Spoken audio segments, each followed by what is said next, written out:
September மாதம் 20ஆம் தேதி வெள்ளிக்கிழமை உங்களை ஸ்டார் தமிழின் நம் நாடு நிகழ்ச்சியில் சந்திப்பதில் மகிழ்ச்சியாக இருக்கின்றது. இன்றும் நம் நாடு நிகழ்ச்சியில் ஏராளமான பத்திரிகை செய்திகளை உங்களுக்காக கொண்டு வந்திருக்கின்றோம். நாளைய தினம் இலங்கையின் 9வது ஜனாதிபதியை தெரிவு செய்வதற்கான தேர்தல் இடம்பெறுவதற்கான எல்லா ஏற்பாடுகளும் பூர்த்தியாகி விட்டது. அதே நேரத்தில் நேற்றைய தினம் விசேட ஊடக சந்திப்பு ஒன்று தேர்தல்கள் ஆணையகத்தில் இடம்பெற்றது. ஊடகவியலாளர்கள் அனைவரும் சென்றிருந்தார்கள். பல கேள்விகள் கேட்கப்பட்டது, பல சந்தேகங்கள் கேட்கப்பட்டது. இப்படி இருக்கும்போது தேர்தல் ஆணைக்குழுவின் தலைவர் என்ன சொல்கின்றார் அல்லது என்ன சொன்னார் என்று பார்ப்போம். அமைதியான வாக்களிப்புக்கு அனைவரும் ஒத்துழையுங்கள். தேர்தல் ஆணைக்குழுவின் தலைவர் கோரிக்கை. சட்டத்திட்டங்களை மீற வேண்டாம் என்றும் தெரிவிப்பு. வாக்கெடுப்பு மத்திய நிலையங்களிலும் வாக்கு எண்ணும் நிலையங்களிலும் கையடக்க தொலைபேசிகளை பாவித்தல், நிலப்படம் எடுத்தல், காணொளி பதிவேற்றம் செய்தல், ஆயுதங்களை தம்வசம் வைத்திருந்தல், அதே போன்று புகைப்பிடித்தல், மதுபானம் அருந்துதல் அல்லது போதைப்பொருள் பாவித்துவிட்டு வருகை தருதல் தண்டனைக்குரிய குற்றங்கள் என்றும் கூறப்பட்டிருக்கின்றது. ஜனாதிபதி தேர்தலுக்கான அனைத்து பணிகளும் பூர்ணப்படுத்தப்பட்டுள்ளது. தேர்தல் சட்டத்துக்கும் பொது சட்டத்துக்கும் எதிராக செயற்படுபவர்களுக்கு எதிராக கடுமையான நடவடிக்கை எடுக்கப்படும். தேர்தல் காலத்தில் அனாவசியமான பிரச்சனைகளை ஏற்படுத்துவதை அனைவரும் தவிர்த்து கொள்ள வேண்டும். தமது குடும்பத்தை கருத்தில் கொண்டு அவதானத்துடன் செயற்படுங்கள். சகலரும் அமைதியான தேர்தலை நடத்த ஒத்துழைப்பு வழங்க வேண்டும் என தேர்தல்கள் ஆணைக்குழுவின் தலைவர் RMAL ரத்நாயக்க தெரிவித்தார். நேற்றைய தினம் தகவல் திணைக்களத்தில் இடம்பெற்ற விசேட ஊடக சந்திப்பில்தான் அவர் பல விடயங்களை தெரிவித்தார். அதே நேரத்தில்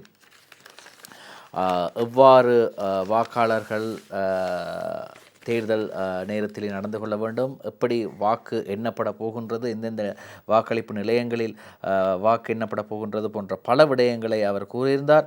அதே நேரத்தில் பல்கலைக்கழக பணியாட்குழுவினருக்கும் மாணவர்களுக்கும் விடுமுறை வழங்கல், அதே போன்று வாக்களிப்பு மத்திய நிலையத்துக்குள் பிரவேசிக்க அனுமதியுடையோர், அதே போன்று வாக்கெடுப்பு நிலைய வாக்கெண்ணும் நிலைய தகாத செயற்பாடுகள், வாக்களிக்கும் முறைமை உறுதிப்படுத்தலுக்கான ஆவணங்கள், பிரசார அலுவலகங்கள் நீக்கம், வாக்கு எண்ணும் பணிகள், விருப்பு வாக்கு எண்ணல், அதே போன்று பொது இடங்கள் வீடுகளில் ஒன்று கூடுவதை தவிர்த்து கொள்ளல், போலீஸ் முப்படையினர் தயார் நிலையில், உத்தியோகபூர்வ அறிவிப்பு என்று பல தலைப்புகளில் நேற்று தேர்தல் ஆணைக்குழுவின் தலைவர் பேசிய விடயங்கள் செய்தியாக வந்திருக்கின்றது. அதே நேரத்தில் நாடளாவிய ரீதியில் 13,423 வாக்களிப்பு மத்திய நிலையங்களில் அளிக்கப்படும் வாக்குகள் 1,713 மத்திய நிலையங்கள் ஊடாக எண்ணப்படும்.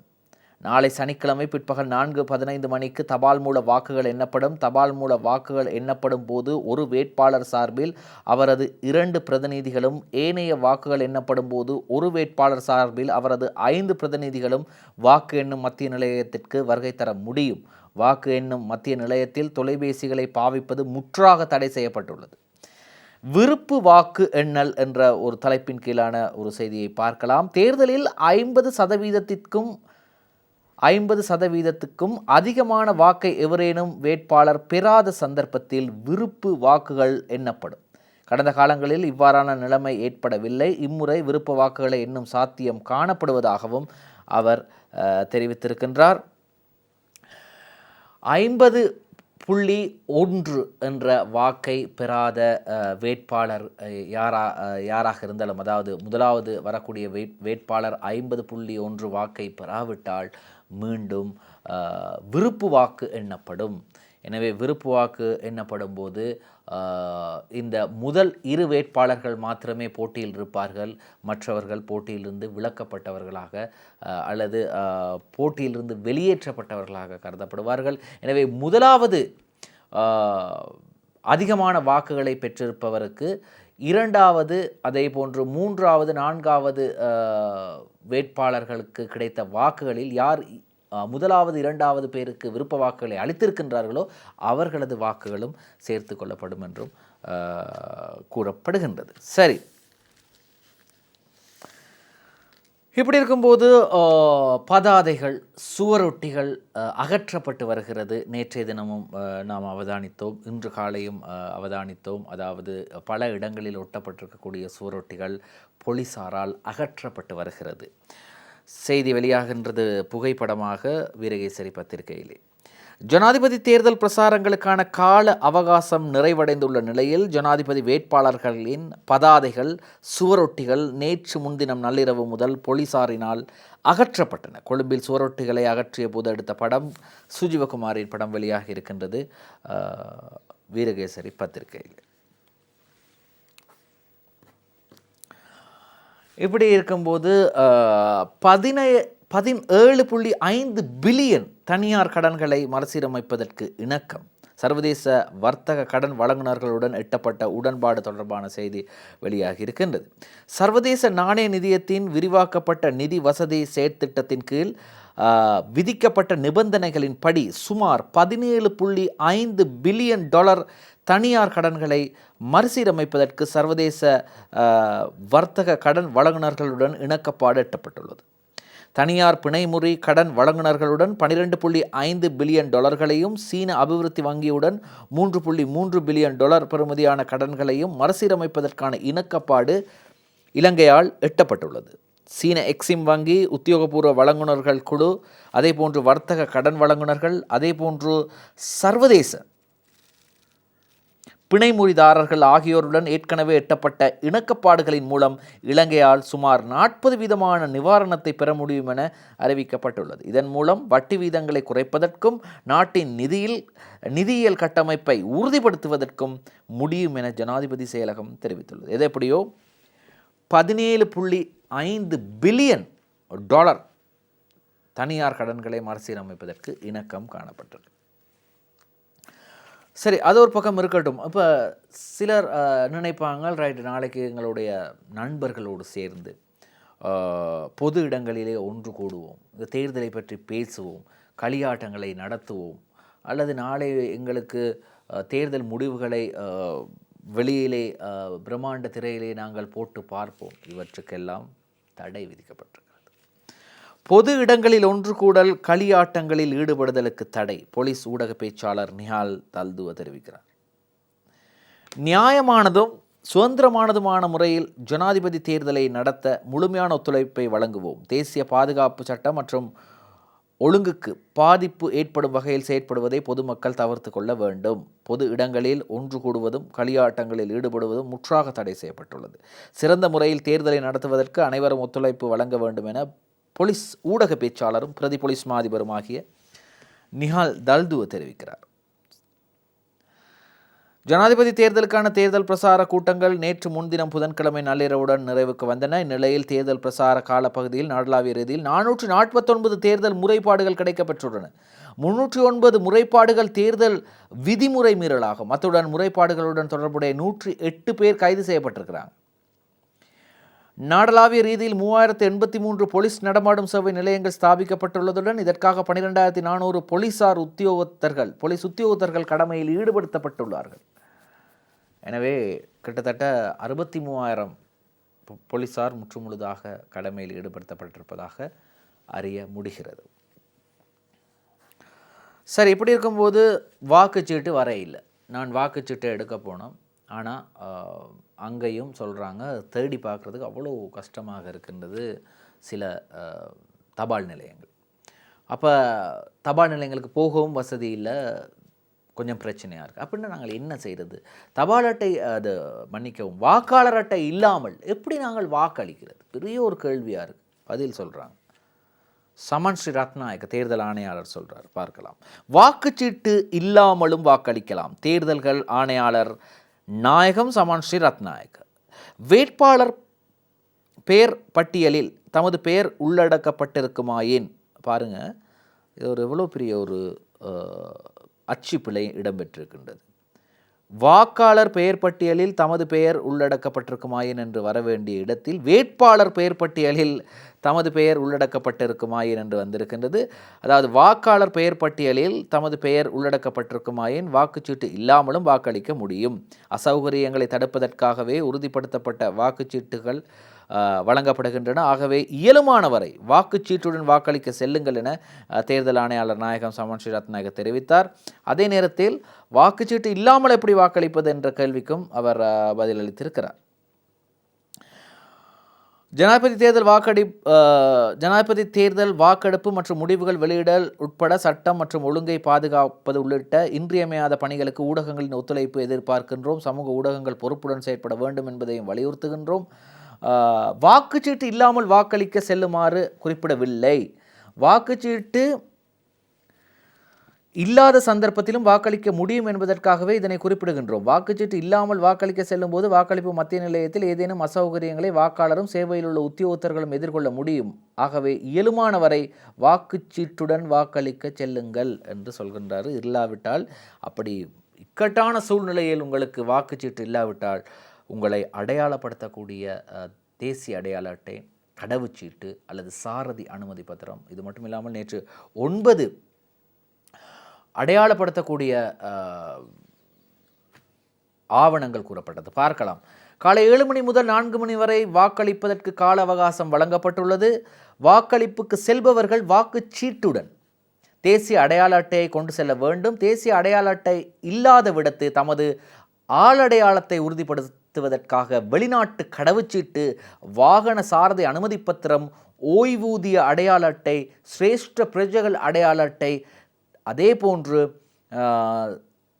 தேர்தல்கள் ஆணைக்குழு வழங்கியுள்ள தற்காலிக அடையாள அட்டை ஆகியவற்றில் ஒன்றை வாக்களிப்பு நிலைய உத்தியோகத்தர்களிடம் காண்பித்து வாக்களிக்க முடியும். சரி, இப்போ அதுலேயும் பிரச்சனை இல்லை. வெளியக தரப்பினர் யாராவது வாராங்கள் என்று வைத்துக்கொள்வோம். அவர்கள் அழுத்தம் கொடுக்குறாங்க என்றால் என்ன செய்கிறது? அப்படி பிரச்சனைகள் வரும்போது அதற்காகவும் பதில் கூறப்பட்டிருக்கின்றது. வெளியக தரப்பினரின் அழுத்தங்களின்றி வாக்களியுங்கள். சர்வதேச தேர்தல் கண்காணிப்பு குழு வலியுறுத்தல். தேர்தல் என்பது மிக பரந்துபட்ட செயல்முறையாகும். அது குறித்த சட்டங்கள் நடைமுறையில் இருக்கின்றன. எனவே சகல தரப்பினரும் சட்டத்துக்கு மதிப்பளித்து தத்தமது கடமைகளை உரியவாறு நிறைவேற்றுவதன் ஊடாக அமைதியான முறையில் தேர்தல் நடைபெறுவதை உறுதிப்படுத்த முடியும் என சர்வதேச நாடுகளின் பிரதிநிதிகளை உள்ளடக்கிய தேர்தல் கண்காணிப்பு குழுவின் தலைவர் ஃபுவாட் தௌஃபிக் தெரிவித்துள்ளார். நாட்டின் 9வது ஜனாதிபதி தேர்தல் நாளை 21ஆம் தேதி நடைபெறவுள்ள நிலையில் தேர்தல் கண்காணிப்பு பணிகளை முன்னெடுப்பதற்காக வழமை போன்று அந்த பணி செய்வதற்காக அந்த தரப்பினர் வந்திருக்கின்றார்கள். எனவே அவர்கள்தான் இந்த விடயத்தை தெரிவிக்கிறார்கள். எனவே வெளியக ஆட்களின் இம்முறையும் ஐரோப்பிய ஒன்றியம், பொது நலவாய அமைப்பு, சுயாதீன தேர்தலுக்கான ஆசிய வலையமைப்பு உள்ளடங்களாக சர்வதேச நாடுகள் மற்றும் அமைப்புகளின் தேர்தல் கண்காணிப்பாளர்களுக்கு தேர்தல்கள் ஆணைக்குழுவினால் உத்தியோகபூர்வமாக அழைப்பு விடுக்கப்பட்டதாகவும் அந்த செய்தியிலே தொடர்கிறது அப்படின்னு சொல்லியிருக்கிறாங்க. சரியாகவே அவங்களும் கண்காணிப்பு நடவடிக்கையில் ஈடுபடுறாங்க. சரி, இன்றைய தினக்குரல் பத்திரிகை நமக்கு கிடைத்திருக்கின்றது. அதன் பிரதான தலைப்புச் செய்தியை பார்க்கலாம். ஜனாதிபதி தேர்தலுக்கான பலத்த பாதுகாப்பு, முப்படையினரும் தயார் நிலையில். அசம்பாவிதம் என்றால் தேர்தல் முடிவுகள் தாமதிக்கும். தேர்தல்கள் ஆணைக்குழுவின் தலைவர் எச்சரிக்கை. தேர்தல் குற்றச் செயல்கள் 108 பேர் கைது. தேர்தலின் பின்னர் 1 வாரம் விசேட பாதுகாப்பு அமுலில், தேவையான நடவடிக்கைகள் முன்னெடுப்பு. ஜனாதிபதி ரணில் தலைமையில் அவசரமாக கூடிய பாதுகாப்பு சபை, ஒரு புகைப்படம் வெளியாகி இருக்கின்றது. பாதுகாப்பு சபை கூடியிருக்கிறது. தேர்தல் பணிக்கு 1358 பஸ்கள். இலங்கை போக்குவரத்து சபை பிரதி பொது முகாமையாளர் தெரிவிக்கிறார். தேர்தலுக்கான அனைத்து ஏற்பாடுகளும் பூர்த்தி என்ற செய்தியும். வன்முறை இடம்பெறலாம் என்பது பொய் பிரசாரம். முன்னாள் தேர்தல் ஆணையாளர் மஹிந்த தேசப்பிரிய சொல்றார். எதிர்வரும் ஜனாதிபதி தேர்தலுக்கான வாக்கு எண்ணும் நடவடிக்கையின் போது விருப்பு வாக்குகளை எண்ணுவதற்கு சந்தர்ப்பம் ஏற்பட்டால் வன்முறை சூழல் ஏற்படும் என சமூகத்தின் பொய்யான பிரசாரம் மேற்கொள்ளப்படுவதாக முன்னாள் தேர்தல் ஆணையாளர் மஹிந்த தேசப்பிரிய தெரிவித்துள்ளார் என்ற செய்தி தினக்குரல் பத்திரிகையின் முன்பக்கத்தில் வெளியாக இருக்கின்றது. வாசகர்கள் கவனத்திற்கு என்ற ஒரு செய்தியும், அதேபோன்று வெளிநாட்டு தனியார் கடன் வழங்குநர்களுடன் கடன் மறுசீரமைப்பிற்கு கொள்கை ரீதியில் இணக்கம் என்ற செய்தியும், தேர்தல் பணிக்காக திறக்கப்பட்ட 13,314 அலுவலகங்களையும் உடனடியாக மூடுமாறும் உத்தரவு, வாக்களிக்க வாக்காளர் அட்டை கட்டாயமில்லை. அதேபோன்று 24 மணித்தியாலயத்தில் வாகன விபத்துக்களில் 7 பேர் உயிரிழப்பு என்ற செய்தியும் இன்றைய தினகரன் பத்திரிகையினை முன்பக்கத்தில் வந்திருக்கக்கூடிய பிரதான செய்திகள் அனைத்தையும் நாம் பார்த்து விட்டோம். சரி, ஸ்டார் தமிழின் நம் நாடு நிகழ்ச்சியிலே ஒரு சிறு விளம்பர இடைவேளை. இப்படி நான் வீரகேசரி பத்திரிகையில் அடுத்த செய்தியை வாசிப்பதற்கு முன் இப்படி ஒரு செய்தி வெளியாகி இருக்கின்றது இன்றைய தினக்குரல் பத்திரிகையில். இலங்கையின் கல்வி அமைச்சர் யார்? மாணவனின் சுவாரஸ்யமான பதில். இலங்கையின் கல்வி அமைச்சர் யார் என்ற கேள்விக்கு கொழும்பில் உள்ள தனியார் பாடசாலை ஒன்றின் மாணவன் அளித்த பதில் சுவாரஸ்யமாக அமைந்துள்ளது. இந்த பாடசாலையின் தவணை பரீட்சையில் இந்த கேள்வி இடம்பெற்றிருந்தது. குறித்த பரீட்சைக்கு தோற்றிய அனைத்து மாணவர்களும் சரியான பதிலை வழங்கவில்லை என்பதும் முக்கியமான விடயம். பாருங்க, தனியார் பாடசாலையில் படிக்கின்ற மாணவர்களுக்கு இலங்கையின் கல்வி அமைச்சர் யார் என்று தெரியாது. எனினும் ஒரு குறிப்பிட்ட மாணவனின் பதில் பலரை மகிழ்வித்தது. அவர் இலங்கையின் கல்வி அமைச்சர் ஜோசப் ஸ்டாலின் என்று பதிலளித்திருந்தார். பாருங்க, ஜோசப் ஸ்டாலின் யார்? அவர் ஆசிரியர் சங்கத்தின் செயலாளர். அவர் அடிக்கடி இந்த டிவியில் வாரனாலையும், அடிக்கடி இந்த ஆர்ப்பாட்டங்களில் கலந்து கொள்றனாலையும், அடிக்கடி ஆசிரியர்களுக்காகவும் மாணவர்களுக்காகவும் பேசுவதாலும் அவர் கல்வி அமைச்சராக்கப்பட்டிருக்கிறார். கல்வி அமைச்சர் சுசில் பிரேமஜயந்தவை விட ஆசிரியர் தொழிற்சங்க தலைவர் ஜோசப் ஸ்டாலின் தொலைக்காட்சிகளிலும் ஏனைய ஊடகங்களிலும் கல்வி தொடர்பான விடயங்களில் அதிகம் தோன்றுகிறார் என்ற அடிப்படையில் அந்த மாணவன் இந்த பதிலை வழங்கினார். சரி, அதாவது இலங்கையின் கல்வி அமைச்சர் யார் என்று கேட்ட கேள்விக்கு தனியார் பாடசாலை ஒன்றின் மாணவன் ஜோசப் ஸ்டாலின் என்று பதிலளித்திருக்கிறார். இது இன்றைய தினக்குரல் பத்திரிகையிலே உட்பக்கத்திலே செய்தியாக வந்திருக்கின்றது. எது எப்படியோ ஜனாதிபதி தலைமையில் தேசிய பாதுகாப்பு சபை கூட்டம், சட்டம் ஒழுங்கை நிலைநாட்டுமாறு ஆலோசனை. தேசிய பாதுகாப்பு சபை நேற்று காலை ஜனாதிபதி ரணில் விக்ரமசிங்கவின் தலைமையில் ஜனாதிபதி அலுவலகத்தில் கூடியது. ஜனாதிபதி தேர்தலை சுதந்திரமாகவும் நியாயமாகவும் நடத்துவதற்கு அவசியமான பாதுகாப்பு ஏற்பாடுகளை மேற்கொள்வது தொடர்பில் இங்கு கலந்துரையாடப்பட்டது. நாட்டில் சட்டம் ஒழுங்கை நிலைநாட்டுதல், அதேபோன்று வீரகேசரி பத்திரிகையிலே தொடர்கிறது. அதேபோன்று பாதுகாப்பை உறுதி செய்தல், வாக்குச்சாவடி மற்றும் வாக்கு எண்ணும் நிலையங்களை அண்டிய பகுதிகளில் பாதுகாப்பை பலப்படுத்துதல் மற்றும் தேர்தல் ஆணைக்குழுவுக்கு தேவையான ஒத்துழைப்பை வழங்குதல் என்பன குறித்த கூட்டத்தின் போது ஆராயப்பட்டது. தேர்தலுக்கு பின்னரான காலப்பகுதியில் மக்களின் அன்றாட வாழ்க்கைக்கு இடையூறு ஏற்படாத வகையில் நாட்டில் சட்டம் ஒழுங்கை நிலைநாட்டுவதற்கு தேவையான அனைத்து நடவடிக்கைகளையும் எடுக்குமாறு ஜனாதிபதி ரணில் விக்ரமசிங்க பாதுகாப்பு தரப்பு பிரதானிகளுக்கு பணிப்புரை விடுத்தார். அடுத்ததாக, யார் ஆட்சிக்கு வந்தாலும் இணைந்து பணியாற்ற தயார், பிரித்தானிய உயர்ஸ்தானிகர் ஆண்ட்ரூ பேட்ரிக் கூறுகிறார்.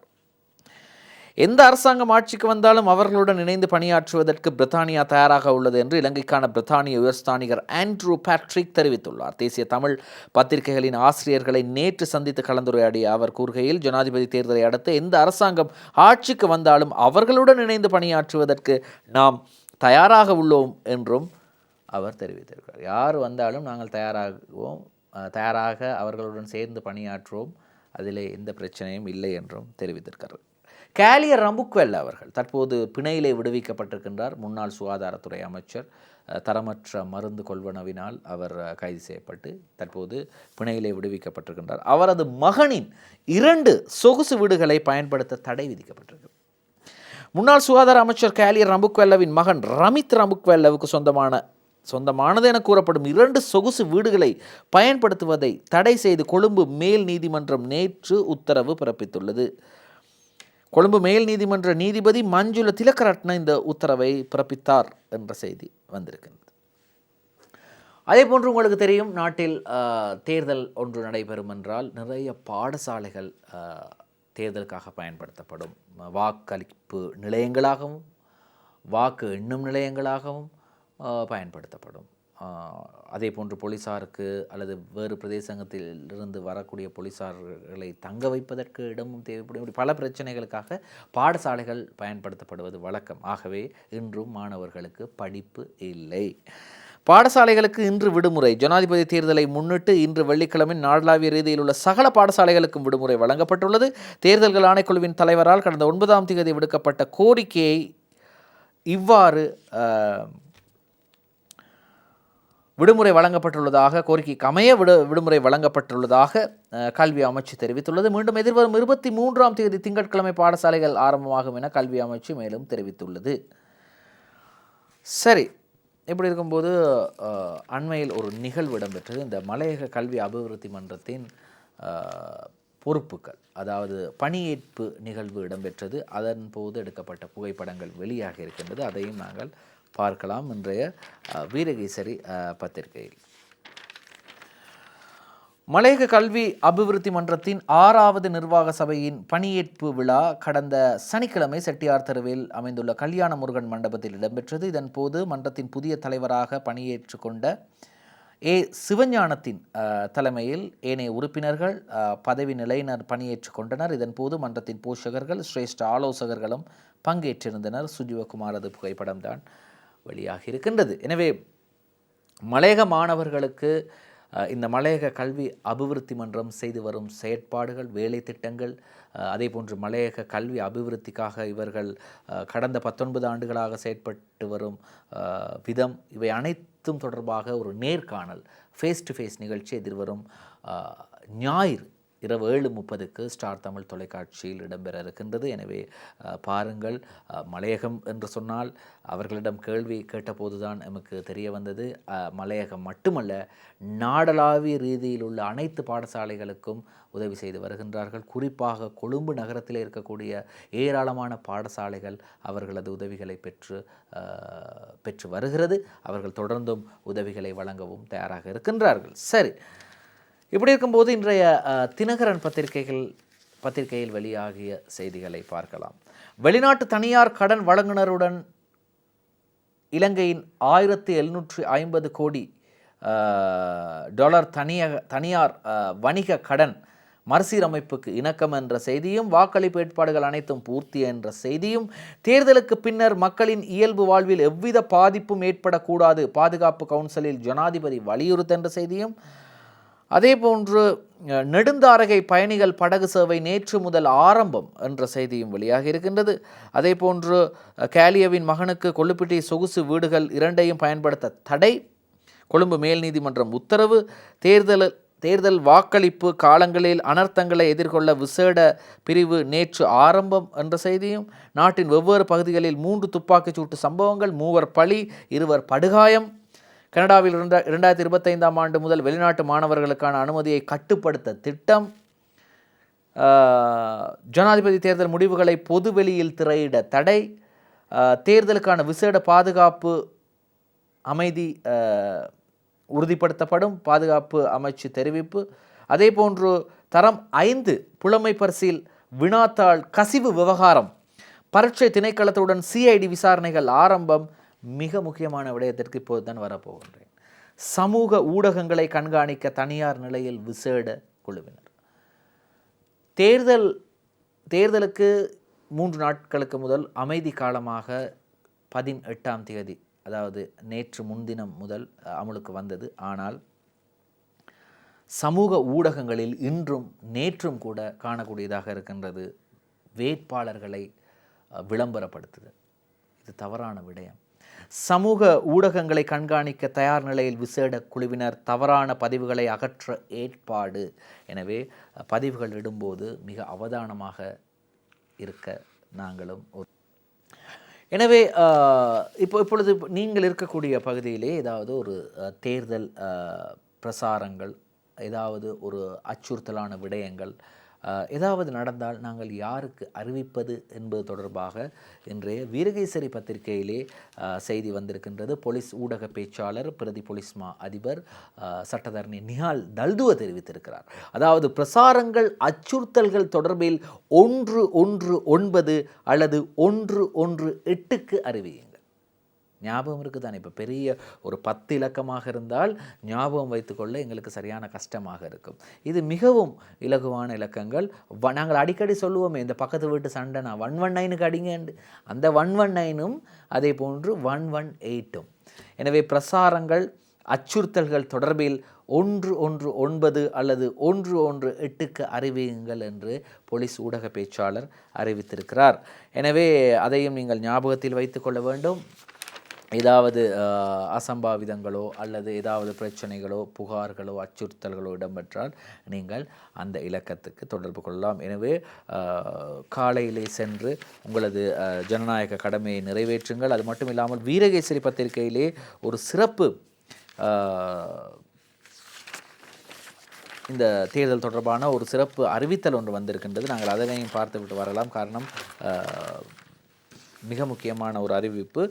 வாக்குரிமையை தவறாது பயன்படுத்துவோம். வாக்குரிமையை தவறாது பயன்படுத்துவோம். இந்த உலகத்தை மாற்றி அமைப்பதற்கான சக்தி நம் எல்லோருக்குள்ளும் இருக்கின்றது. இந்த உலகத்தை மாற்றி அமைப்பதற்கான சக்தி நம் எல்லோருக்குள்ளும் இருக்கிறது. ரால்டால் பிரித்தானிய எழுத்தாளர் ஒருவர் அவ்வாறு தெரிவிக்கிறார். அதே நேரத்தில் ஜனநாயக அடிப்படை உரிமையான ஒவ்வொருவரினதும் வாக்குரிமையை நாம் தவறாது பயன்படுத்த வேண்டும். ஊழல், மோசடி, துஷ்பிரயோகமற்ற நாட்டை கட்டியெழுப்புவதற்கு நாம் எமது வாக்குகளை பயன்படுத்துவது இன்றியமையாததாகும். இன மத பேதங்களற்ற சுபிட்சமான நாட்டின் எதிர்காலத்திற்காக நாம் எமது வாக்குரிமையை கட்டாயமாக பயன்படுத்துவது அவசியம். வாக்களிப்போம், எமது வாழ்வை வளப்படுத்துவோம். வீரகேசரி பத்திரிகையை வெளியிட்டிருக்கக்கூடிய ஒரு தேர்தல் மக்களை விழிப்புணர்வுக்கு உட்படுத்தக்கூடிய அல்லது மக்களுக்கான ஒரு விழிப்புணர்வு விளம்பரமாக அது இருக்கின்றது. எனவே அதை நாம் கொண்டு வந்தோம். எனவே கட்டாயமாக வாக்களியுங்கள். எவ்வளவு அதிக காலையிலே சென்று வாக்களிக்க முடியுமோ வாக்களித்து விடுங்கள். அது உங்களுக்கும் இலகுவாக இருக்கும், அந்த அதிகாரிகளுக்கும் இலகுவாக இருக்கும். கடைசி நேரத்தில் போய் அவ்வளவு பேரும் கடைசி நேரத்தில் போய் நிற்கும்போது அவர்களுக்கும் அசௌகரியமாக இருக்கும். சரி, இன்றும் ஏராளமான செய்திகளை ஸ்டார் தமிழின் நம் நாடு நிகழ்ச்சியில் உங்களுக்காக கொண்டு வந்தோம். இன்றும் தயாரிப்பில் கவின் சாந்த் உதவி இருந்தார். மீண்டும் நாம் தேர்தல் முடிந்த பிறகு எதிர்வரும் திங்கட்கிழமை தான் உங்களை நம் நாடு நிகழ்ச்சியிலே சந்திக்க போகின்றோம். நம் நாட்டிற்கு 9வது புதிய ஜனாதிபதி அப்போது தெரிவு செய்யப்பட்டிருப்பார். எனவே அந்த செய்தியோடு எதிர்வரும் திங்கட்கிழமை நம் நாடு நிகழ்ச்சியில் உங்களை சந்திக்கும் வரை விடைபெறுகின்றோம். நன்றி.